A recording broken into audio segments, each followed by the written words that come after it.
হাসিনা বিরোধিতা আর ফ্যাসিবাদ বাকশাল বিরোধিতা কি এক জিনিস? না, অবশ্যই না। হাসিনাকে উৎখাতে প্রস্তুত হওয়া মানেই ফ্যাসিবাদ উৎখাতে প্রতিশ্রুতিবদ্ধ হওয়া না, দুইটা এক জিনিস না। আমরা সবাই জানি যে হাসিনা সরকারের হাতে সবচেয়ে বেশি নির্যাতিত হয়েছে বিএনপি এবং তাদের লাখো কর্মী সমর্থক। কিন্তু দেখেন, এই বিএনপি 2018 সালের ভোটের পরে সেই সংসদে গিয়া বৈশা হাসিনাকে বৈধতা দিল। সংসদ তো বৈধ হয়ে যায়, হাসিনার শাসনের বৈধতা পায়। বিএনপি হাসিনার 2018 সালের নির্বাচনের বৈধতা দিছে, এইটা বিএনপি অস্বীকার করতে পারবে না। কিন্তু কিসের বিনিময়ে? মাত্র 5টা সংসদীয় আসনের বিনিময়ে। তাহলে হাসিনার বিরোধিতা আর ফ্যাসিবাদ বিরোধিতা দুইটা আলাদা জিনিস। এই দুইটাকে আপনি কিভাবে তাহলে আলাদা করবেন? কেমনে বুঝবেন এটা হাসিনা বিরোধিতা আর এইটা ফ্যাসিবাদ বিরোধিতা? বিএনপি হাসিনা বিরোধিতা করছে, কিন্তু ফ্যাসিবাদ বিরোধিতা কবে থেকে করছে সেটা আমাদেরকে খুঁজে দেখতে হবে।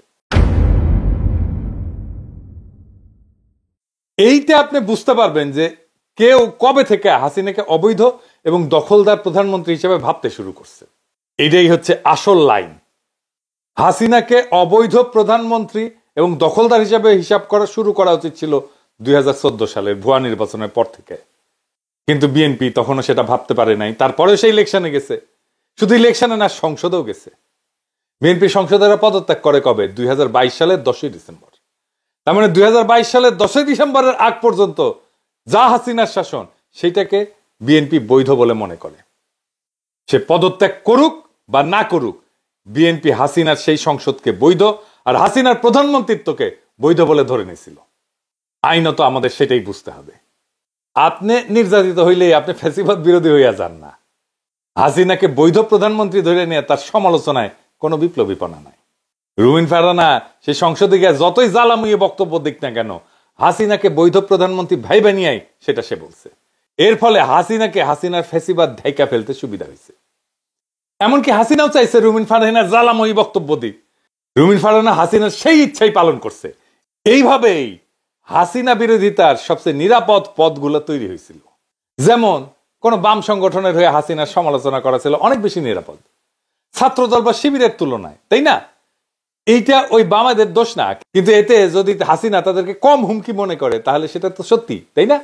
এটাও আমাদের অস্বীকার করা উচিত না যে জানু মোহাম্মদ কোন মামলার মুখোমুখি হয়নি, কিন্তু শহীদুল আলমকে রিমান্ডে নেওয়া হয়েছে, তাকে মাইরা ফাটায় ফেলা হয়েছে, রক্ত বেরিয়ে দিছে। মির্জা ফখরুল তো মামলার ভারে হাঁটতেই পারতেন না। হাজার হাজার ছাত্রদল যুবদল কর্মীকে হত্যা করছে এই সরকার। ছাত্র ইউনিয়নের কয়জনকে করছে? করে নাই। বামপন্থীদের কয়জনকে করছে? করে নাই। একজনকে পুলিশ ধরতো, আবার একটু দূরে গিয়ে ছেড়ে দিত। এই যে দেখেন, ছাত্র ইউনিয়নের সাবেক নেতারে ধরছে, আবার ছেড়ে দিছে। সবাই রে এরকম করতো, ধরতো আবার ছেড়ে দিত, একটু দূরে নিয়ে যায়। নুরুল হক নুরু নির্যাতনের শিকার হয়েছে, কিন্তু সেই আবার হাসিনার মাঝে তার মায়ের প্রতি ছবি খুঁজে পাইছে। আমি ছাত্রলীগের কর্মী ছিলাম না, শুধু ছোটখাটো একটা নেতাও ছিলাম, হলের পোস্টেড ছিলাম।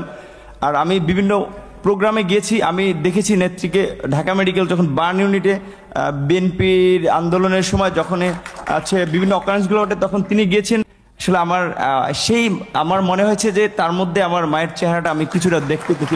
আর বঙ্গবন্ধুর কথা তো এটি আসলে তো শুধু আমরা না, সারা বিশ্বের মানুষ জানে। তার সুযোগ্য কন্যা যদিও শেখ রেহেনা আপা আমরা রয়েছে, কিন্তু যেটা বঙ্গবন্ধুর মধ্যে অনেকে বলে যেটা ছিল, তার পুরোটা মনে হয় যে আমাদের নেত্রী পেয়েছেন।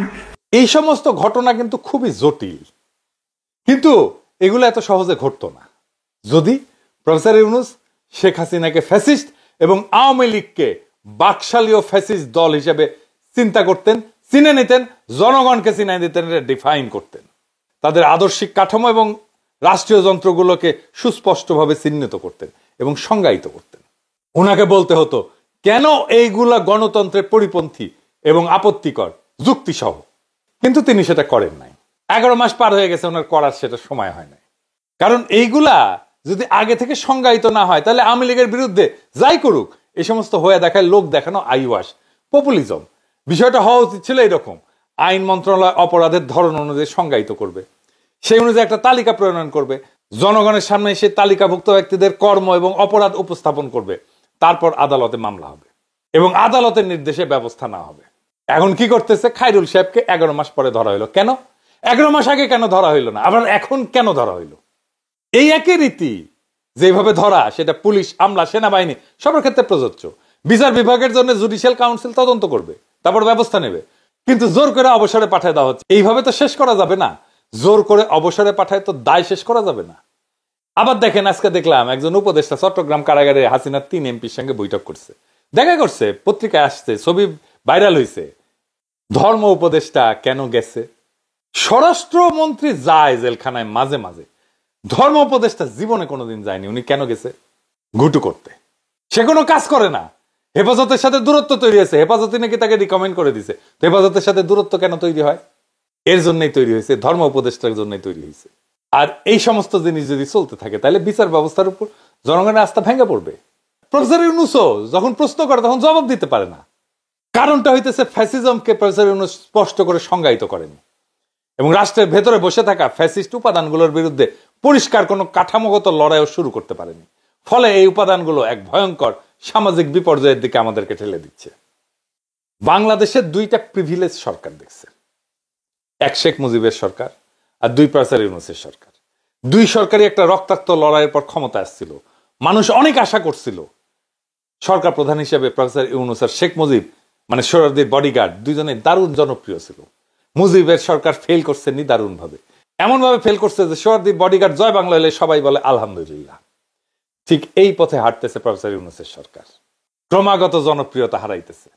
দেখেন, উনারা তো 12 ভাতারির মতো ঠাপ খায়, ওয়াকারের ঠাপ খায়, বিএনপির ঠাপ খায়, আওয়ামী লীগের ঠাপ খায়, ইন্ডিয়ার ঠাপ খায়, 2 দিন পর পর গদি নড়ে যায়। কেউ তো সাপোর্ট করে না, সবাই বিরক্ত। আমরা কয়েকজন খায় না খায় সাপোর্ট করে গেছি, সরকার যেন ভালো চলে, নানা পরামর্শ দিছি, কোনো পরামর্শ শুনে নাই। 2-একটা হয়তো শুনছে, কালে ভদ্রে। বালিতে পেশাব করে দেখছেন, কোনো চিহ্ন থাকে না কলে। প্রফেসর ইউনূসের সরকারকেও তাই কোন পরামর্শ দিলে শুনে না, বালিতে পেশাবের মতো, কোনো চিহ্ন থাকে না।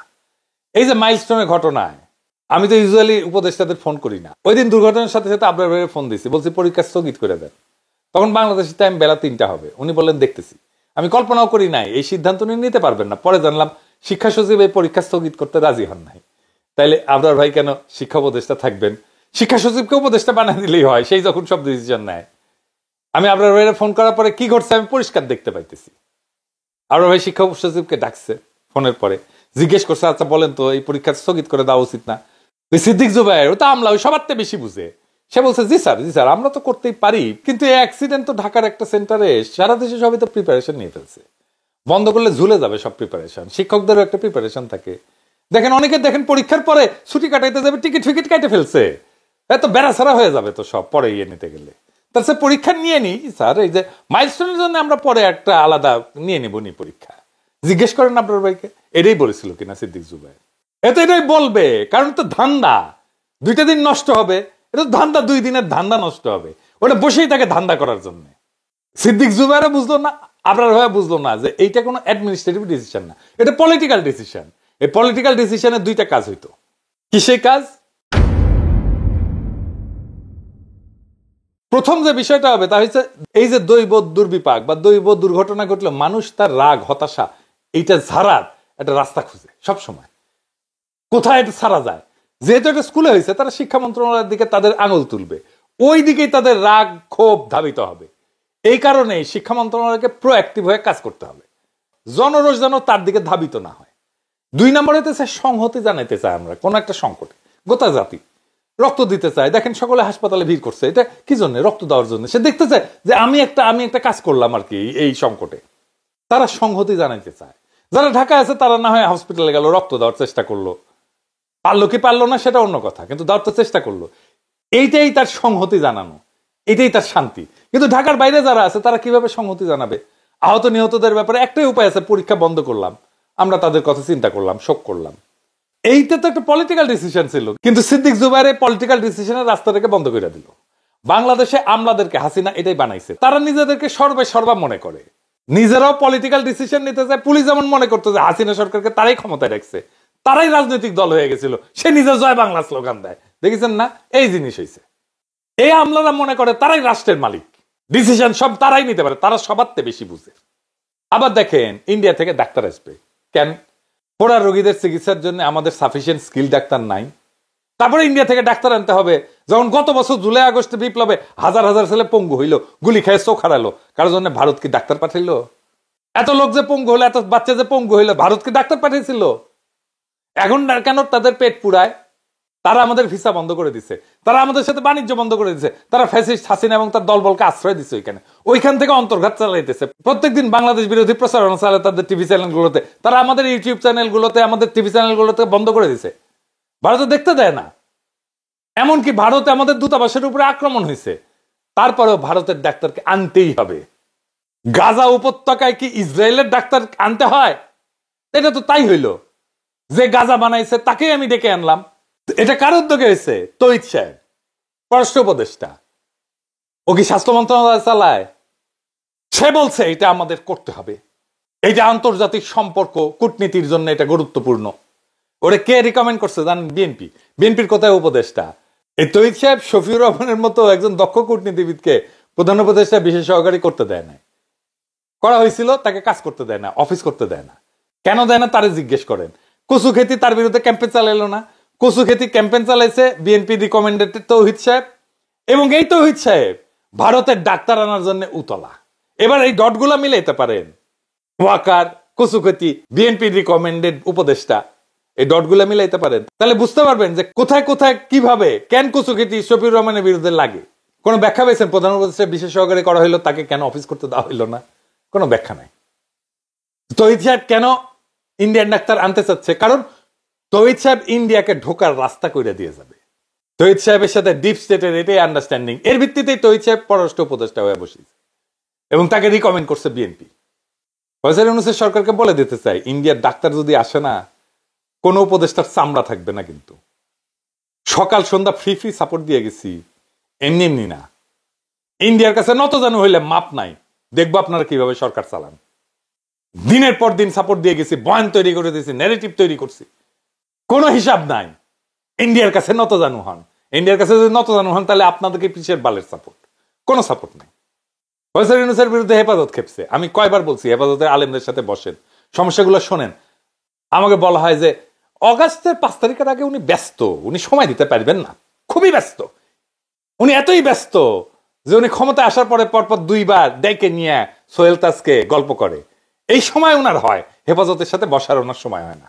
সোহেল তাজকে ডেকে নিয়ে কি গল্প করে জানেন? সোহেল তাজ বলতেছে আপনার পায়ের এক্সারসাইজ করতে হবে, এটা করলে আপনার ব্রেন ঠিক থাকবে। শুনেন, বেনে বেনে করছি না, শুনেন। And your cells are not functioning, so your neurons are being switched off. Because your brain is a very expensive tissue, right? So আমরা চাচ্ছি efficiency, কম খরচে বেঁচে থাকা. So the neurons are slowly being shut down, and when it reaches degenerative state, it's called dementia and Alzheimer's. So the best way to protect yourself, the biggest muscle is your leg muscle. Just use it, and your brain will be absolutely sharp, and you will be healthy. Okay? ধর্মমন্ত্রী এই নাকভির সাথে দেখা করে। ধর্মমন্ত্রী জেলখানে যাইতে হবে কেন? বিচারাধীন আসামির সাথে দেখা করতে হবে কেন? ওই সিস্টেম করিচ্ছে। হেফাজত সরকারের সাথে কথা বলতে পারে না, সেইখানে ধর্মমন্ত্রী কোনো লোল নাই, কিন্তু নাকভির সাথে দেখা করতে সে ঠিকই যায়, ঘুটু করতে যায়। নাকভির সাথে সৌদি আরবের নাকি একটা কানেকশন আছে, ওই কানেকশন দিয়ে কাজ করতে গেছে। দেখেন, আবার দেখেন, সমাজ কল্যাণ মন্ত্রণালয় থেকে যৌনকর্মীদের জন্য 2 কোটি টাকা বরাদ্দ দেওয়া হইল। কারণটা কি? কারণটা আর কিছু না, টাকা দিতে হবে। রাষ্ট্রের হাতে টাকা আছে, তাই দিব। আমার ইচ্ছা মাই খুশ, আমি দিব, কে ঠেকাবে?